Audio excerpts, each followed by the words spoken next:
kami dari kelompok 5 akan melakukan wawancara tentang teknik budidaya hidroponik selada.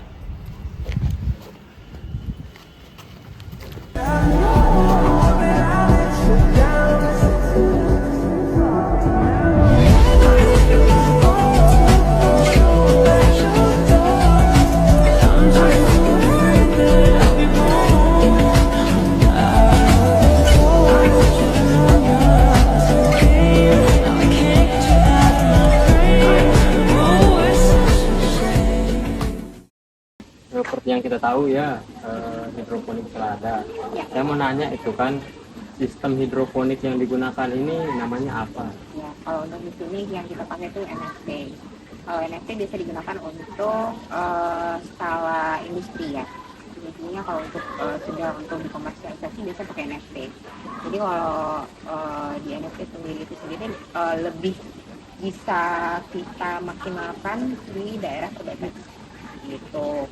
Ini sendiri sih kami ada beberapa ribu lubang. Jadi benar-benar kita maksimalkan masa panennya untuk bergantian sehingga produktivitasnya bisa kita atur. Terus berapa lama waktu yang Ibu butuhkan sampai dia panen? Ya, kalau untuk jenis sayuran selada biasanya kita butuh waktu dari awal hingga masuk panen itu sekitar 40 sampai 45 hari. Ya, 40 sampai 45 hari nanti kita sambil kita ngecek untuk visualnya, bobotnya itu bisa kita sesuaikan. Kemungkinan kalau misalnya dari segi visual dan bobotnya sudah memungkinkan bisa lebih awal, ya itu bisa dipanen. Untuk hamanya Kak, biasanya apa ya? Macam-macam, ada kutu kebul, itu salah satunya sih. Jadi kita ada crepes, jadi macam-macam. Jadi di situ bisa dilihat tuh.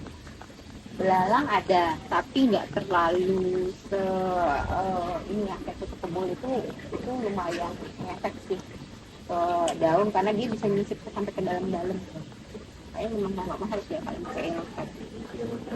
Dan bisa juga ditambah sama nanam tanaman yang berwarna kuning. Mungkin bunga yang berwarna kuning kayak kenikir itu juga bisa menambah hama sih. Salah satu caranya mengantisipasi. Terus mengapa Ibu memilih sistem hidroponik dibanding tanam biasa?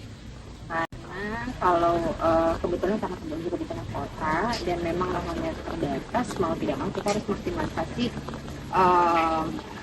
lahan tersebut menggunakan sistem hidroponik. Karena kan hidroponik dia nggak pakai tanah ya, gitu. Dan memang lebih terukur untuk pertumbuhannya. Karena kalau tanah itu biasanya jauh lebih lama.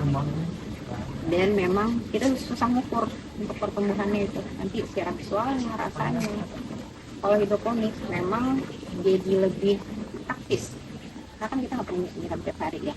Nah, paling sekali waktu kalau misalnya kita memang daily check tetap gitu, at least palingnya kita ngecek untuk dari segi nutrisi harus tetap seimbang, karena kan kalau dari nutrisinya sendiri nggak seimbang itu juga bisa ngaruh ke visual sama ke rasa tanaman. Mungkin kalau misalnya teman-teman pernah ngerasain rasa sayuran mungkin pahit atau apa, kalau sayurannya ditanam dengan sistem hidroponik itu bisa pengaruh dari nutrisi dan dari penggunaan pestisida kimia. Jadi nggak semua sistem hidroponik itu nggak pakai non pestisida kimia, ada juga yang pakai pestisida kimia gitu. Tapi kalau kami lebih memilih non pestisida karena memang banyak konsumen yang sedang perhatian kesehatan. Jadi memang picky banget sama sayuran dan dia harus tahu nanamnya kita tuh kayak gimana. Ya, karena kalau di pasar kan mereka nggak tahu nanamnya gimana dan seperti apa.